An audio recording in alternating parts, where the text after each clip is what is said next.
इस वीडियो में है क्लास 11th के सब्जेक्ट मैथ्स का चैप्टर नंबर 1 जिसका नाम है सेट्स। सेट्स की ये इंट्रोडक्शन वीडियो है एक्सरसाइज 1.1 के लिए। एक्सरसाइज 1.1 में जो भी क्वेश्चंस हैं उन क्वेश्चंस को सोल्व करने के लिए जो भी कॉन्सेप्ट हैं, फॉर्मूले हैं, उन सभी को इसी वीडियो में डिस्कस किया जाएगा। चैप्टर नंबर 1 सेट्स की और जो भी वीडियोज हैं उन सभी के लिंक आपको नीचे डिस्क्रिप्शन बॉक्स और फर्स्ट कमेंट में दिए गए हैं, उनको भी चेक कर लेना है इस वीडियो को देखने के बाद। So introduction to exercise 1.1 start करते हैं नेक्स्ट पेज से। चैप्टर का नाम है सेट्स। क्या होता है सेट, डेफिनेशन के साथ समझते हैं। सो इसमें दिया है a set is a well defined collection of objects. Set objects का वेल डिफाइंड कलेक्शन होता है। अब ऑब्जेक्ट्स क्या क्या हो सकते हैं? ऑब्जेक्ट्स जैसे कि नंबर्स हो सकते हैं, लेटर्स हो सकते हैं, अल्फ़ाबेट्स हो सकते हैं, रिवर्स हो सकते हैं, ओशियंस हो सकते हैं, कंट्रीज हो सकती हैं, एक्सेट्रा एक्सेट्रा। इस टाइप के ऑब्जेक्ट्स के वेल डिफाइंड कलेक्शन को ही सेट कहा जाता है। अब कौन सा कलेक्शन वेल डिफाइन है और कौन सा कलेक्शन वेल डिफाइन नहीं है, इसको समझने के लिए कुछ एग्जाम्पल्स ले लेते हैं। अच्छी तरह से ये हमारा क्लियर हो जाएगा। सो फर्स्ट वाले एग्जाम्पल में यहाँ पर है the vowels in English alphabets. English alphabets के वोवल्स कौन कौन से होते हैं? Total 5, A, E, I, O, U। किसी भी पर्सन से आप ये क्वेश्चन करोगे तो उसका आंसर यही होगा, क्योंकि इंग्लिश अल्फ़ाबेट्स में सिर्फ यही 5 वोवल्स होते हैं।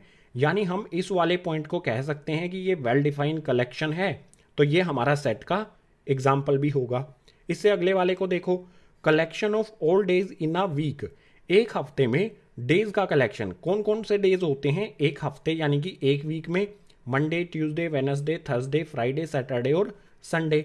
सभी के लिए यही डेज होते हैं वीक में। ऐसा तो नहीं होता कि वीक में इन डेज के अलावा और कोई दिन होता है, सिर्फ यही 7 दिन होते हैं हर एक हफ्ते में। तो ये भी एक वेल डिफाइंड कलेक्शन है ऑब्जेक्ट्स का, तो ये हमारे सेट का एग्जाम्पल भी होगा, ये भी एक सेट है। इससे अगले वाले पॉइंट पर आ जाओ। इसमें दिया है odd natural numbers less than 10।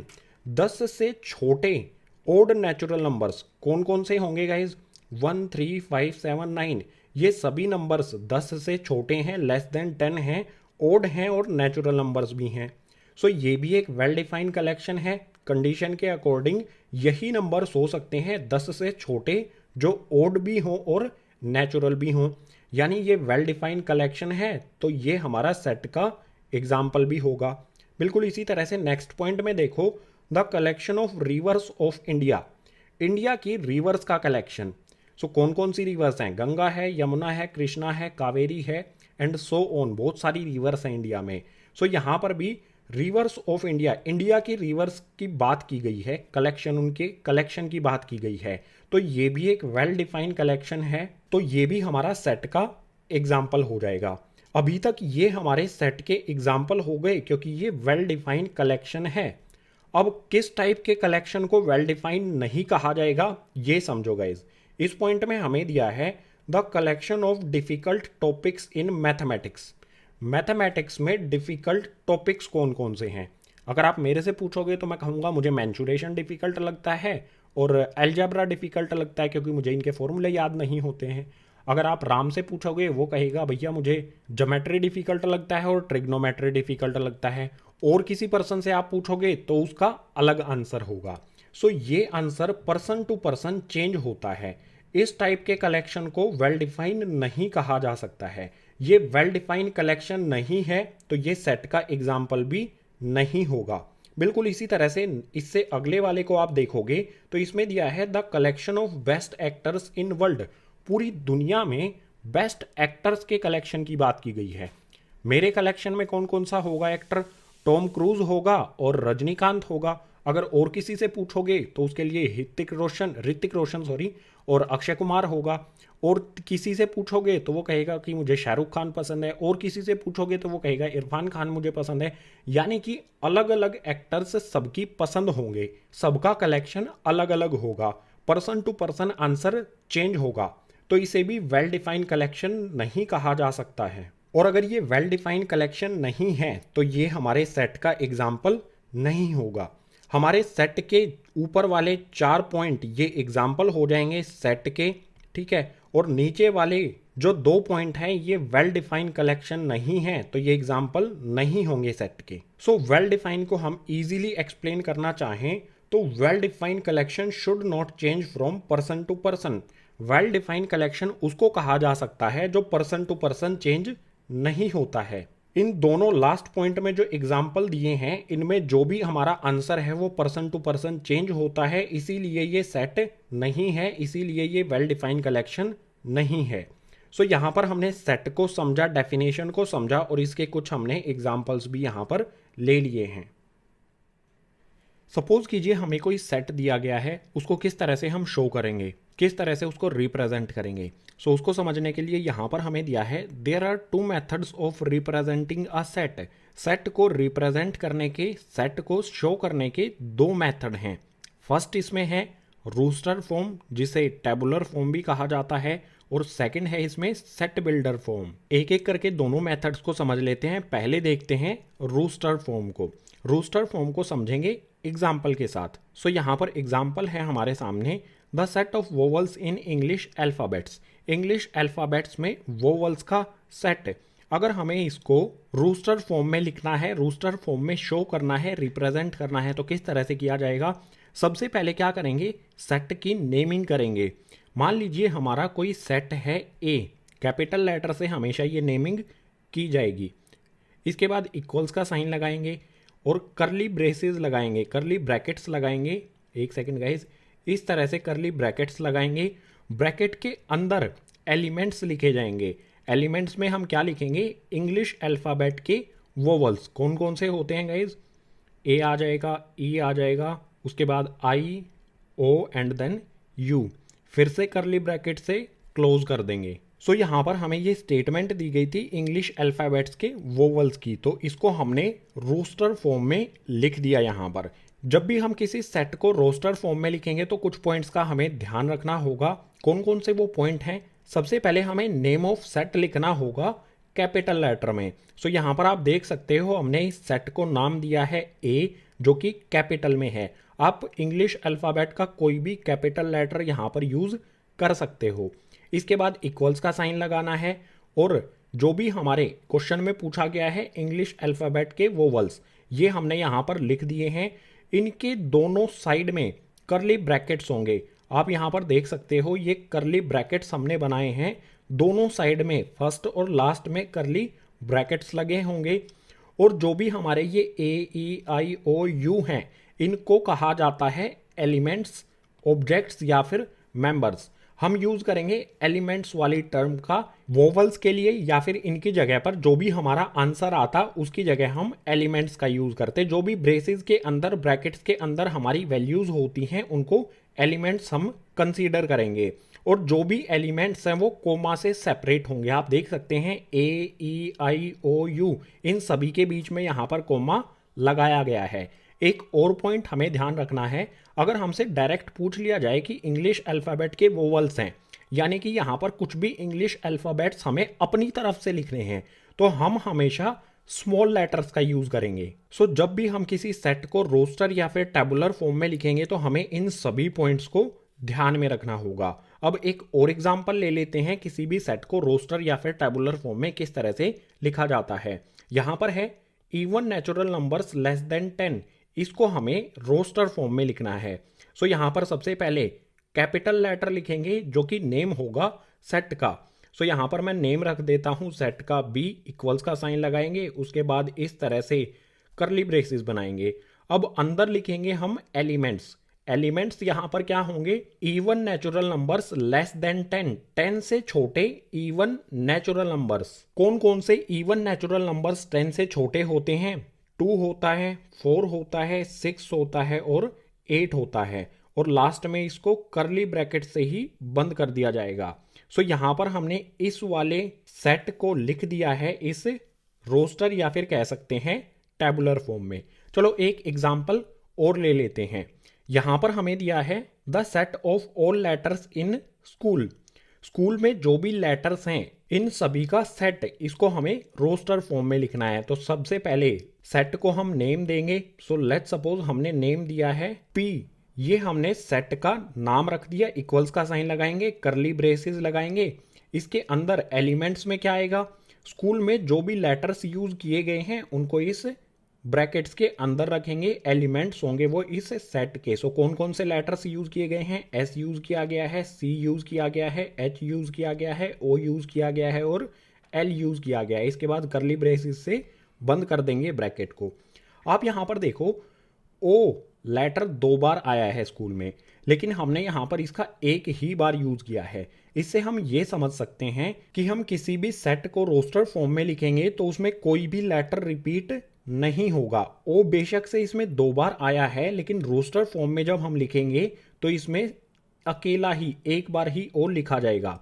चलो एक और एग्जाम्पल ले लेते हैं। यहां पर हमें वर्ड दिया गया है अटैक, ATTACK। इस वर्ड के सभी लेटर्स का हमें सेट लिखना है रोस्टर फॉर्म में। तो सबसे पहले नाम देंगे, कोई भी नाम दे सकते हैं, डी नाम दे देते हैं, चलो इक्वल्स का साइन लगा के यहाँ पर करली ब्रैकेट्स लगाएंगे।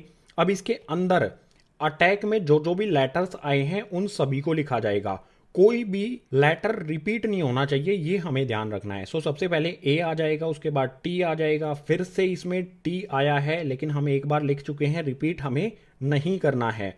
सो इसके बाद देखो टी के बाद क्या आता है, ए हम यहाँ पर लिख चुके हैं तो दोबारा से रिपीट नहीं होगा। इसके बाद हम डायरेक्ट लिखेंगे सी और उसके बाद के। ये होगा अटैक वर्ड के सभी लेटर्स का सेट रोस्टर फॉर्म में। सो यहां पर हमने देखा कि रोस्टर या फिर टेबुलर फॉर्म में किस तरह से किसी भी सेट को रिप्रेजेंट किया जाता है कुछ एग्जाम्पल्स के साथ। अब देखते हैं सेट बिल्डर फॉर्म में किसी भी सेट को किस तरह से शो किया जाता है या रिप्रेजेंट किया जाता है। सेट बिल्डर फॉर्म, जो हमने ऊपर 3 एग्जाम्पल लिए थे रोस्टर फॉर्म में लिखने के लिए, उन्हीं 3 एग्जाम्पल को लेंगे यहाँ पर सेट बिल्डर फॉर्म में लिखने के लिए। सो एग्जाम्पल में यहाँ पर सबसे पहले है the set of vowels in English alphabets. इस सेट को सेट बिल्डर फॉर्म में किस तरह से लिखेंगे, जैसा हमने रोस्टर फॉर्म में किया था सबसे पहले वही करेंगे। सेट को एक कैपिटल लेटर में शो करेंगे। हमारा एक सेट है ए, इक्वल्स का साइन लगाएंगे, करली ब्रेसेस करली ब्रैकेट्स बनाएंगे।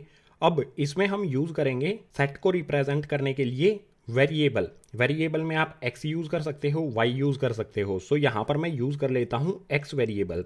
इसके बाद रेशो का हम साइन लगाएंगे, फिर से एक्स लिखा जाएगा। इसको रीड कैसे करना है ये समझ लो। जो हमने सबसे पहले एक्स लिया है इसको हम कहेंगे द सेट ऑफ एक्स। इसके बाद जो रेशो लगा है इसको हम रीड करेंगे सच दैट एक्स, जो हमारा सेट किस बारे में है उसको स्टेटमेंट की फॉर्म में यहां पर लिख दिया जाएगा। X is an vowel in English alphabet, और लास्ट में करली ब्रेसेस से इसे क्लोज कर दिया जाएगा। सो जो हमने ये स्टेटमेंट की फॉर्म में लिखा है इसी को कहा जाता है सेट बिल्डर फॉर्म। रीड कैसे करना है ये समझ लो। सबसे पहले जो एक्स है इसको हम कहेंगे the set of x, ratio को कहा जाएगा सच दैट, उसके बाद x is an vowel in English alphabet. दोबारा से रीड करके बता देता हूं, x such that x is an vowel in English alphabets. So जो भी हमें सेट दिया गया है उसको सेट बिल्डर फॉर्म में लिखने के लिए भी हमें कुछ पॉइंट्स का ध्यान रखना पड़ेगा। वो पॉइंट्स क्या क्या हैं, सबसे पहले सेट का नेम लिखा जाएगा जो कि कैपिटल लेटर में होगा। हमने यहाँ पर ए से इसको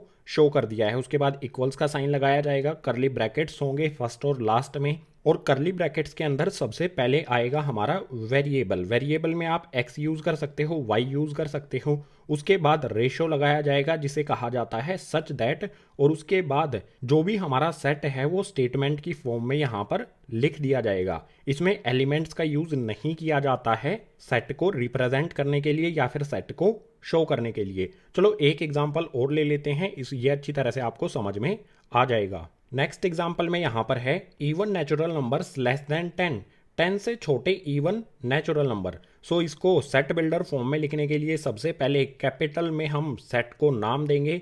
यहाँ पर मैं दे देता हूँ बी, इक्वल्स का साइन लगाऊंगा, करली ब्रैकेट्स लगाऊंगा। यहाँ पर वेरिएबल का यूज करेंगे द सेट ऑफ एक्स। इस एक्स को मैं कैसे रीड करूंगा, the set of x, ratio लगाऊंगा, रेशो को रीड किया जाएगा सच दैट। सो यहाँ पर जो भी मैंने अभी ब्रैकेट के अंदर लिखा है the set of x such that x. अब ये सेट किस बारे में है वो स्टेटमेंट की फॉर्म में यहाँ पर लिख दिया जाएगा। किस बारे में है, x is N even natural number less than 10। ये लिखने के बाद लास्ट में करली ब्रैकेट से इसे क्लोज कर दिया जाएगा। बिल्कुल सिंपल है गाइज। यहाँ पर इसको रीड कैसे करेंगे? The set of x such that x is N even natural number less than 10। जो एक्स का सेट है वो कुछ इस तरह से है कि एक्स इवन नेचुरल नंबर होगा 10 से छोटा। चलो एक एग्जांपल और ले लेते हैं। यहाँ पर है हमारे सामने the set of all letters in school. अगर हमें इसको सेट बिल्डर फॉर्म में लिखना है तो कैसे लिखा जाएगा? सबसे पहले तो हम इसको कैपिटल से कोई भी नाम देंगे। चलो यहाँ पर नाम दे देते हैं जी।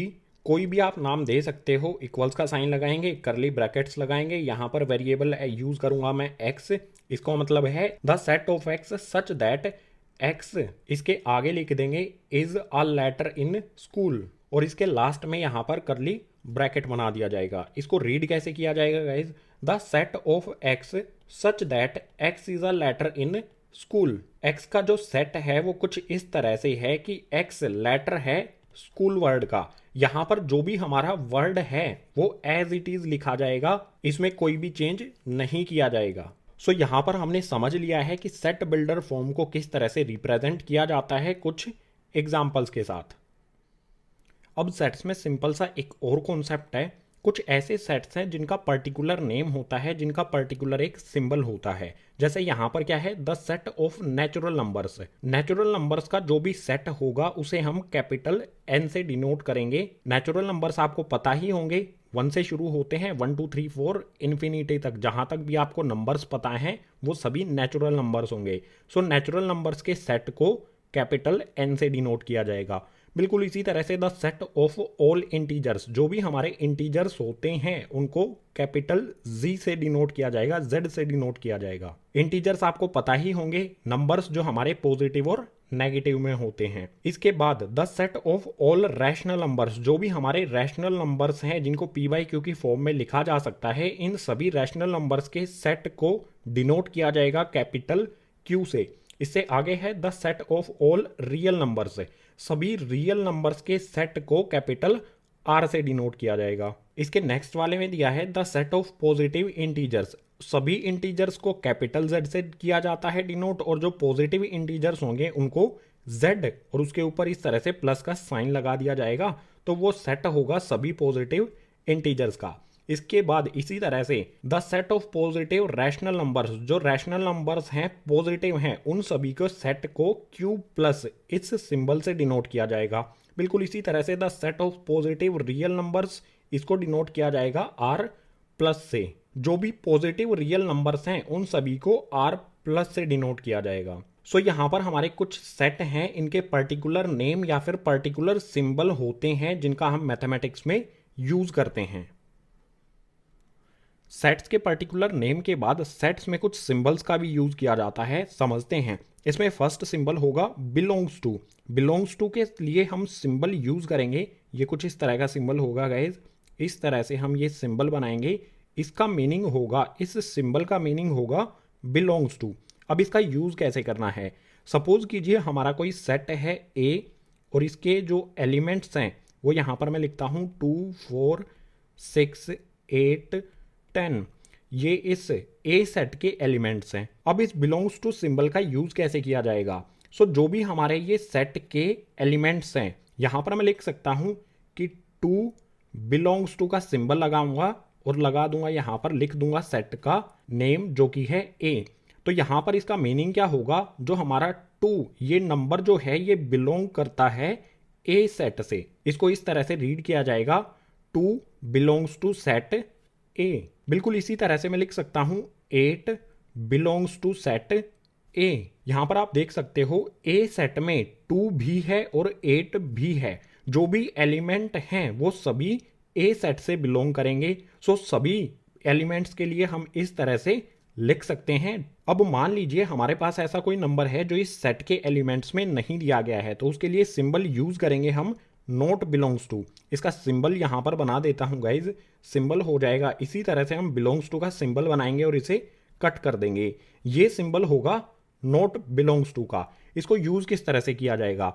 जैसे हमारा ये सेट ए है तो इसमें 3 नहीं दिया गया है, तो मैं इस तरह से लिख सकता हूं 3। एक सेकेंड गाइज, यहां पर व्हाइट इंक का यूज करते हैं। 3 नॉट बिलोंग्स टू का सिंबल बनाऊंगा और ए लिख दूंगा। इसका मीनिंग क्या होगा, जो हमारा 3 नंबर है ये बिलोंग नहीं करता है ए सेट से। इसको इस तरह से रीड किया जाएगा, 3 not belongs to set A. बिल्कुल इसी तरह से लेट्स सपोज हमारा कोई 5 नंबर है, ये बिलोंग नहीं करता है गाइज सेट ए से, क्योंकि आप देख सकते हो इस सेट ए में ना तो 3 है, बिलोंग नहीं करेगा, अगर नहीं है तो बिलोंग नहीं करेगा सेट ए से, और ना ही इस सेट में कहीं पर 5 है, सो 5 भी बिलोंग नहीं करेगा सेट ए से। सो हमारे यहाँ पर 2 सिंबल हैं, बिलोंग्स टू और नॉट बिलोंग्स टू। इनका यूज करेंगे हम एक्सरसाइज 1.1 के क्वेश्चंस को सोल्व करने के लिए।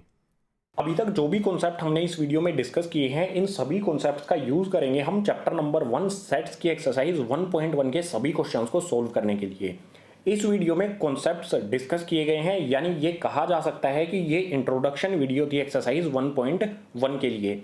हर एक एक्सरसाइज की एक इंट्रोडक्शन वीडियो होगी और उससे नेक्स्ट वीडियो में एक्सरसाइज के सभी क्वेश्चंस को सोल्व करा दिया जाएगा। सो एक्सरसाइज 1.1 का इंट्रोडक्शन हो गया। अब एक्सरसाइज 1.1 के क्वेश्चंस की वीडियो का लिंक आपको नीचे डिस्क्रिप्शन बॉक्स में प्रोवाइड किया गया है, फर्स्ट कमेंट में भी आपको लिंक मिल जाएगा। उस लिंक पर क्लिक करो और एक्सरसाइज 1.1 के सभी क्वेश्चंस के सॉल्यूशन को देख लो, किस तरह से क्वेश्चंस को सोल्व किया गया है इन्हीं कॉन्सेप्ट का यूज करके। हर एक एक्सरसाइज की इसी तरह से एक इंट्रोडक्शन वीडियो होगी और एक वीडियो में हम सभी क्वेश्चंस को सोल्व करेंगे। सो एक्सरसाइज 1.1 के इंट्रोडक्शन वीडियो को यहीं पर करते हैं एंड। इन्हीं कॉन्सेप्ट का यूज करके हम एक्सरसाइज 1.1 के सभी क्वेश्चंस को सोल्व कर सकते हैं। सो गाइज लाइक कर दो, शेयर कर दो अपने सभी क्लासमेट्स के साथ, और साथ ही चैनल को सब्सक्राइब भी कर लो, क्योंकि ज्यादा से ज्यादा वीडियो आपके लिए मैं प्रोवाइड करूंगा इस चैनल पर क्लास 11th से रिलेटेड।